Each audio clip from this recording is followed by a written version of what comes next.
When I became superintendent of schools in 2011, one of the priorities I set for the school district of La Crosse was for us to take a look critically at both our internal systems as well as our partnerships with external agencies to ensure that we were effectively and efficiently meeting the needs of all of our learners.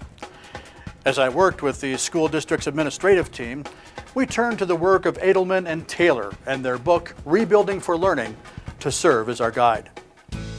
Edelman and Taylor's research is a framework to ensure that all students have the opportunity to succeed in school and have a strong start toward being productive contributors to our society, a task that the district knew they could not tackle single-handedly.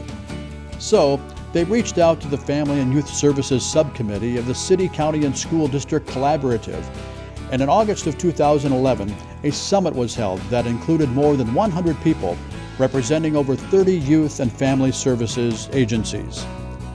During that day-long event, educators, health, human services, and youth-serving professionals discussed the challenges and needs that young people in our community face today. Out of that event came a list of priority projects as well as the development of 6 committees that aligned with Edelman and Taylor's content arenas. As the district's Director of Pupil Services and Learning Supports, I'm excited about the initiatives these committees are undertaking. The collaboration and planning that's happening right now will have an impact on youth and families in our community for years and years to come. The Classroom-Based Approaches Committee is looking critically at classroom support for students and instructional strategies. The Support for Transitions team is looking at the programs and services available to students as they transition between grade levels, as well as when students reintegrate into their school. Logan Middle School Principal Jay Pika leads the Home Involvement and Engagement in Schooling Committee.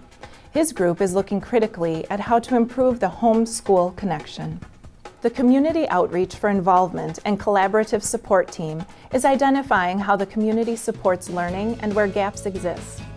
The Crisis Assistance and Prevention Group, co-facilitated by Associate Principal John Boddick and Lieutenant Avery Schott, is working to develop and implement systems that respond to, minimize, and ultimately prevent crises in our schools.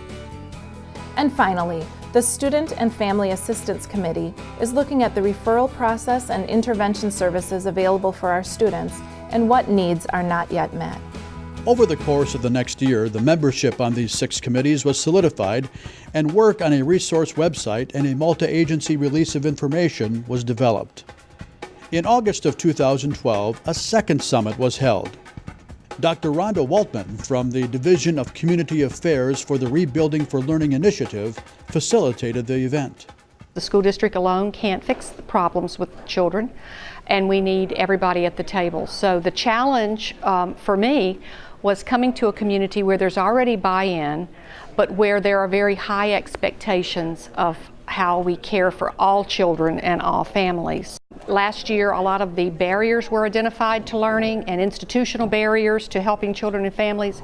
This year, the district and the community have come together around what are the real goals that we want to come out of it for the students and the families that we serve, and more so, what are our next steps? Because the community realizes clearly that it takes more than just talking about our problems.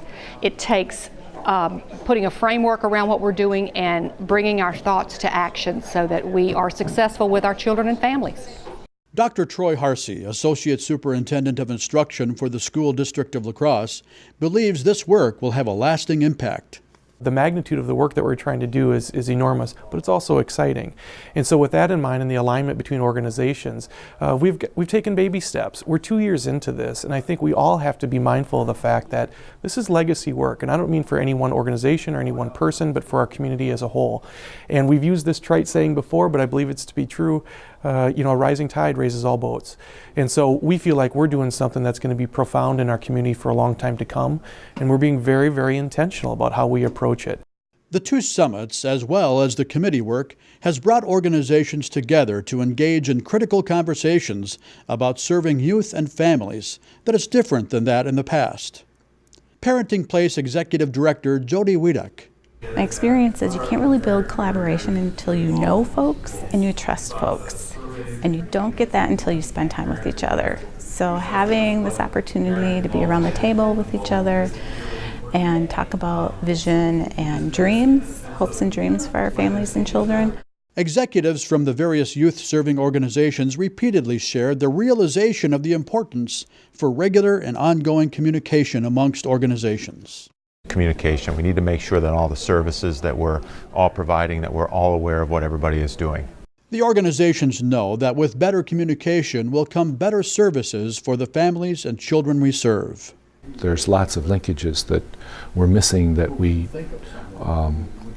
could do a better job at linking on, and we're figuring out ways to do it in ways that protect the confidentiality of the child, the confidentiality of the parents involved, but at the same time figure out ways to help us arrive at our mutual goals. La Crosse County Human Services Director Jason Witt agrees. What this project has is spurred regular and constant communication about those services, and really, especially since the first summit, rolling up our sleeves and doing the hard work in terms of how we can improve our coordination of services and address barriers, particularly in the legal realm where it's important, where we're sharing information, but also how our staff are communicating on a regular basis. In addition to developing systems to better communicate amongst staff, the Rebuilding for Learning project under the leadership of La Crosse County Community Development educator Karl Green has created an annual student survey to collect data on issues affecting La Crosse's youth.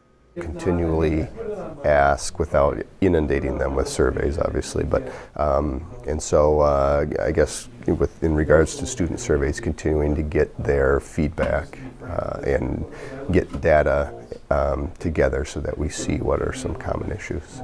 The survey's results have guided the work of school counselors and area youth-serving organizations. The Rebuilding for Learning initiative has also served as a catalyst for other community projects aimed to improve the city and better serve families. We've now got a full-blown neighborhood revitalization commission with 3 council members on it, citizen activists, just some members at large, and they've kind of gone through their own little kind of strategic planning process, what their goals are for neighborhood revitalization. So that's really exciting. The Commission has identified the following priorities in an effort to improve neighborhoods: community building, infrastructure, housing, crime prevention and public safety, and code enforcement. City Councilwoman Sara Sullivan chairs the city's Neighborhood Revitalization Commission. She believes that creating family-friendly neighborhoods is important for both the city and the school district. I think neighborhoods' very core are founded in young families with children. Now, you don't have to have every house filled with a young family, but sort of the combination of older residents and young families. And families are not going to want to live in neighborhoods unless there's a good school that's available to them for their children. After 2 years, the Rebuilding for Learning partners have made great strides and have much to be proud of. And yet, there is a great deal of work yet to be done.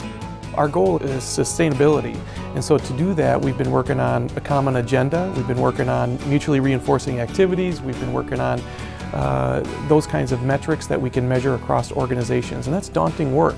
But the city, county, school district, and private organization partners remain committed. They have high hopes for what this collaboration could mean to students and families in the school district of La Crosse. I hope we're looking more like one system, that it's more of an invisible system to the children that we serve, that they're not seeing the boundary, well, this is where social services ends and this is where school services begin and this is where community services start, that it looks like one integrated system to that child in terms of one team that's on the same page trying to help. So I hope we get there, and I think we're making great strides to do that. I'd like to see 5 years from now every neighborhood in the city having it such that anybody would want to live there. And then people just saying, we want to live in this education community.